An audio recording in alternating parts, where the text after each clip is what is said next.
What happens when a CEO disguises himself as a broke man and discovers his employees are ignoring the very customers they're meant to serve? That's exactly what happened to Mark Henderson, the CEO of Henderson Auto Group, a network of car dealerships in the Southeast. For months, Mark had been hearing rumors from customers about poor service, dismissive staff, and employees only caring about the high rollers. Every time he brought it up to his management team, they assured him that everything was fine. Mark wasn't convinced. Something was off, and he had to see it for himself. So, Mark devised a plan. He'd visit one of his dealerships undercover, posing as someone struggling financially. He needed to witness firsthand how his employees treated customers who didn't seem to have a lot of money.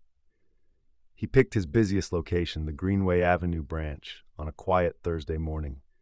Mark dressed down, old jacket, worn-out sneakers, and a faded cap. His goal clear, to see how staff would treat someone who looked like they couldn't spend big. Upon entering the dealership, everything seemed immaculate. Shiny cars, polished floors, and the fresh scent of leather filled the showroom. Mark approached a young salesman named Tom, who was leaning against the front desk, staring at his phone. "Hey, I'm looking for a reliable used car, something affordable. Can you help me?" Mark asked, trying to sound casual but hopeful. Tom didn't even look up. "Everything's out there," he said with a wave, clearly uninterested.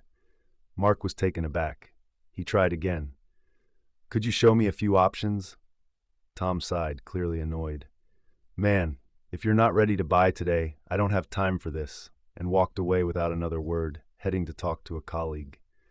Shocked, Mark walked around the showroom, searching for someone else to help.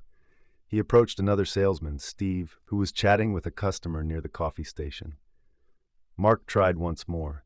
"Excuse me, I'm in need of a car. Can you assist me?" he asked. Steve glanced at him for a brief second before muttering, "We have some cars outside," and gestured vaguely toward the lot. He didn't move from his spot or make any effort to engage. The exchange was dismissive at best. After an hour of being ignored and brushed off, Mark left the dealership, his frustration building. It was worse than just poor service. It felt like he was being actively disrespected. If this was how one customer was treated, how many others were being neglected? Determined to get answers, Mark returned to the Greenway branch a week later, this time with a different plan. This time, he'd pose as a potential buyer with money to spend.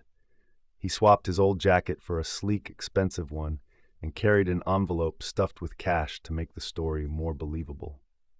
He stepped through the dealership doors with confidence, walking straight up to Tom, who was once again at the front desk, now engaged in conversation with another employee.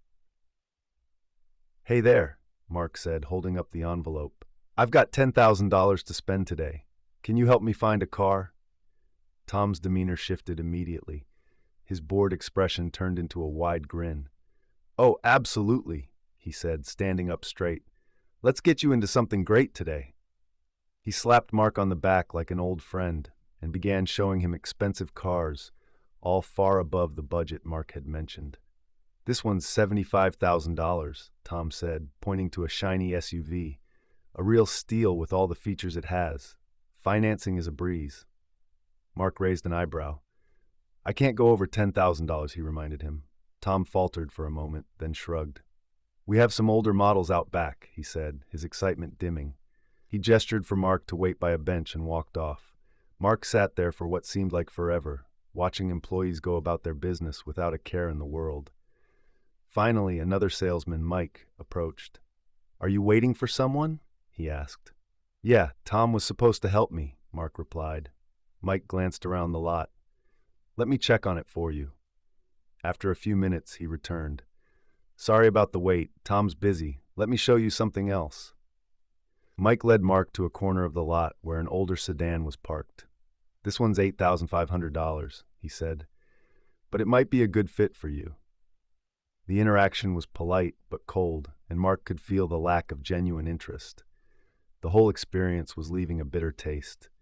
It was clear the culture at this branch was broken.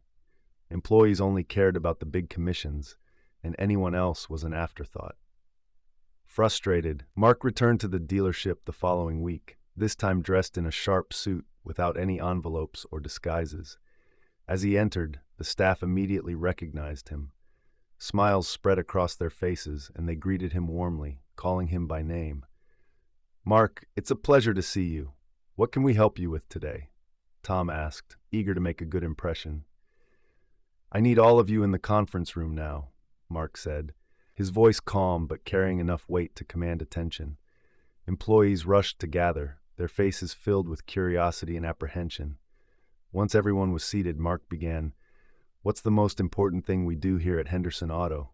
There was a brief silence before Tom spoke up. "Sell cars, right?" Mark shook his head.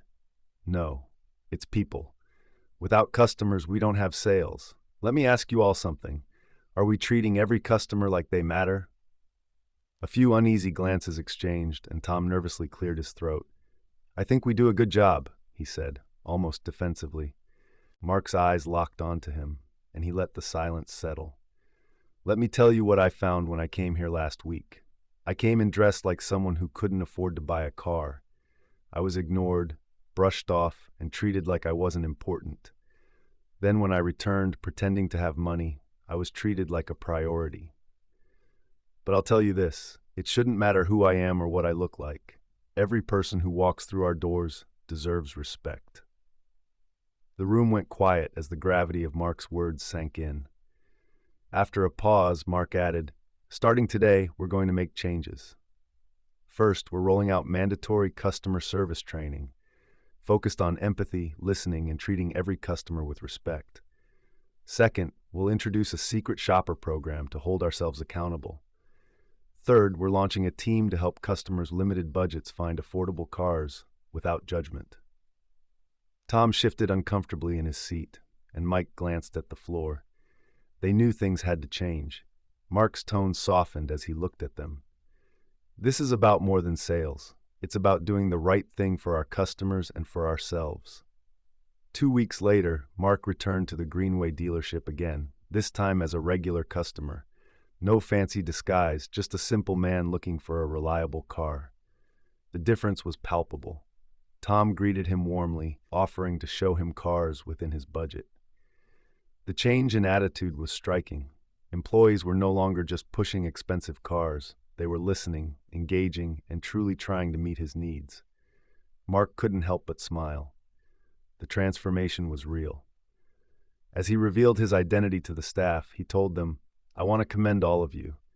The difference I've seen here today is exactly what we need. You've turned this place into one where every customer is treated with respect, no matter who they are or how much they can spend." Mark's undercover experiment had revealed harsh truths, but it had led to real change. Henderson Auto wasn't just a business. It had become a place where both customers and employees truly mattered. That's the story, friends. I hope you enjoyed it. It was a pleasure sharing it with you all. Don't forget to comment below and let me know where you're watching from. It's always fun to see the global reach of these stories. And if you haven't already, please hit that subscribe button for more amazing stories, tips, and tricks. Thank you for watching, and I'll see you in the next one. Bye. If you'd like to show some extra love, tap the 3 dots near the share button and send a super thanks.